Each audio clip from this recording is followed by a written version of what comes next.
this is Kira Hoffman, and today I'll be presenting on the Israeli-Palestinian conflict and the possibility of a two-state solution. Israel strikes in Gaza after fire balloons launched. Tel Aviv battered in unprecedented Gaza barrage. World powers urge truce as Israel-Palestine conflict rages.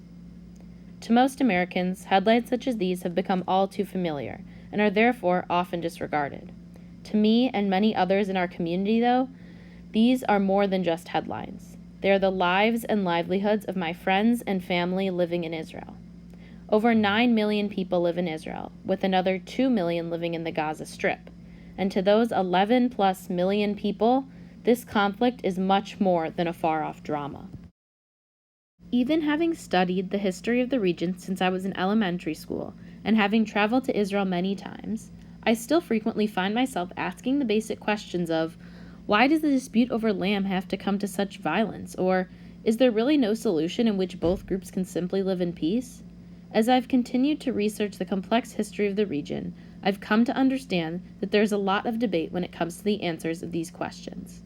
In order to understand the modern-day conflict and debated solutions, we all must first understand the basic history of the region. So what exactly is the Israeli-Palestinian conflict? The Israeli-Palestinian conflict boils down to an intense conflict over religiously and historically significant land between the Jordan River and the Mediterranean Sea.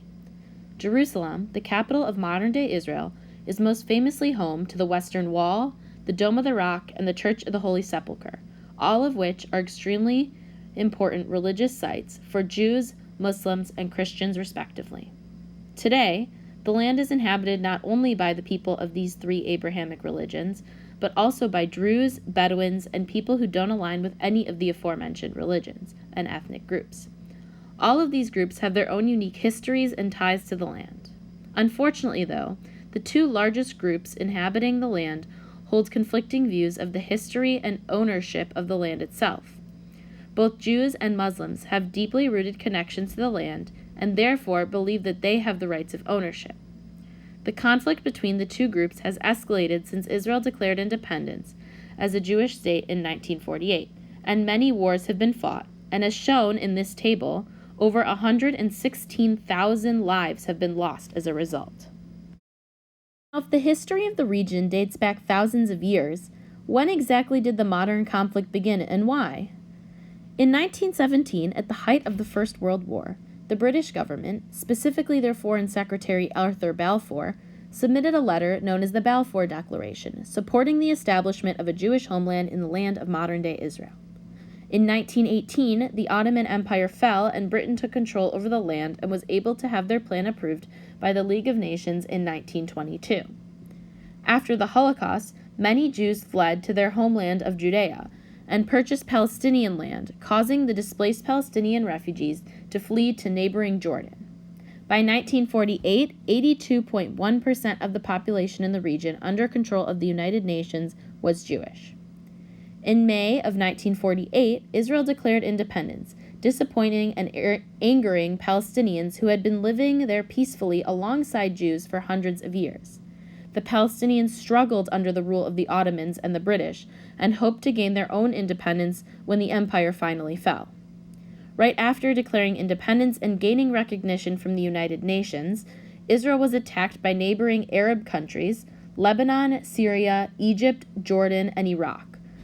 Since declaring independence, Israel and its Arab neighbors have fought in 7 internationally recognized wars, and Israel has fought 2 Palestinian intifadas. Through all of this conflict, there have also been a few steps to peace, though, including multiple peace treaties and some notable negotiations. On November 29, 1947, before Israel declared independence, the United Nations proposed what they called the Partition Plan. This plan divided the land of modern-day Israel and Gaza into a Palestinian state and a Jewish state. Jewish leaders, desperate after the horrors they had witnessed in Europe, accepted the plan. But Palestinian leaders, on the other hand, denied the plan as they felt it was unfair. They also wanted to control Jerusalem, which the partition plan designated as neutral land. More recently, Israeli and Palestinian officials signed the Oslo Accords. As described by History.com, The Oslo Accords were a landmark moment in the pursuit of peace in the Middle East. Actually, a set of two separate agreements signed by the government of Israel and the leadership of the Palestine Liberation Organization, PLO, the militant organization established in 1964 to create a Palestinian state in the region. The Oslo Accords were ratified in Washington, D.C. in 1993 and in Taba, Egypt in 1995. While provisions drafted during the talks remain in effect today, the relationship between the two sides continues to be marred by conflict. The most commonly discussed modern solution to the Israeli-Palestinian conflict is what is known as the two-state solution. According to the Encyclopedia Britannica, a two-state solution is a proposed framework for resolving the Israeli-Palestinian conflict by establishing two states for two peoples, Israel for the Jewish people and Palestine for the Palestinian people. While most people agree that this solution sounds ideal in nature, many wonder, is a two-state solution a viable option to resolve the Israeli-Palestinian conflict and reach peace in the Middle East? In his article, The Inevitable Two-State Solution, adjunct professor of American Foreign Policy at Johns Hopkins University and former foreign affairs editorial writer for the New York Times, David C. Unger claims that, and I quote, by 2033, two states, Israel and Palestine, will be living side by side with the risk of war between them and terrorism across their border diminishing year by year, end quote.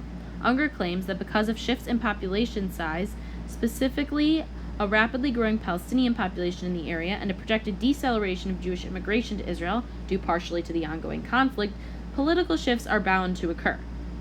Interestingly, Unger also notes that if a one-state solution were to be carried out, it would likely be under the Palestinian Authority due to the shift in population.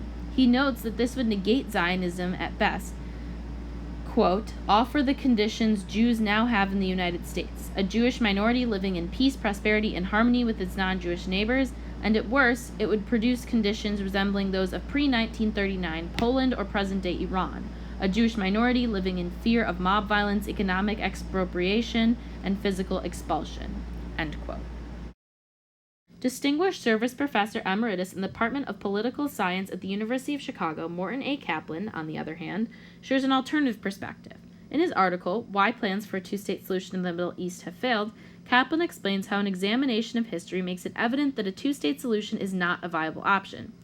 Kaplan points out that, and I quote, Israel has struggled too hard to provide a homeland for Jews to make the mistake Czechoslovakia made under British and French pressure in 1938 when it surrendered the defensible Sudetenland because the inhabitants were German. If Israel goes down, it will go down fighting. It will not give in to the American pressure that does not take these needs into account, and it should not do so. Only an agreement that is consistent with its security requirements will be acceptable. End quote. Kaplan also discusses the prospect of one neutral nation by stating, historical circumstances created a need for a Jewish state.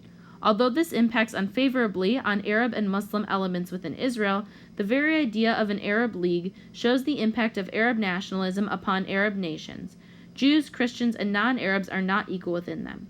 One hopes this will not last to the end of time and that eventually the very idea of an Arab, Jewish, or Muslim nation will vanish from international perspectives, but that time has not come. Until such a time, peace requires mutual respect. It requires the control of elements that would use force and pressure, as with the Iranian Ayatollahs or Hamas or Hezbollah, to destroy the Jewish state. This is what contemporary, although not ultimate, justice requires. Thousands of year-old history and complex political state, the conflict is much more than two-sided. With the various perspectives at play, it is impossible to know what the near and distant future might look like between the Jordan and the Mediterranean.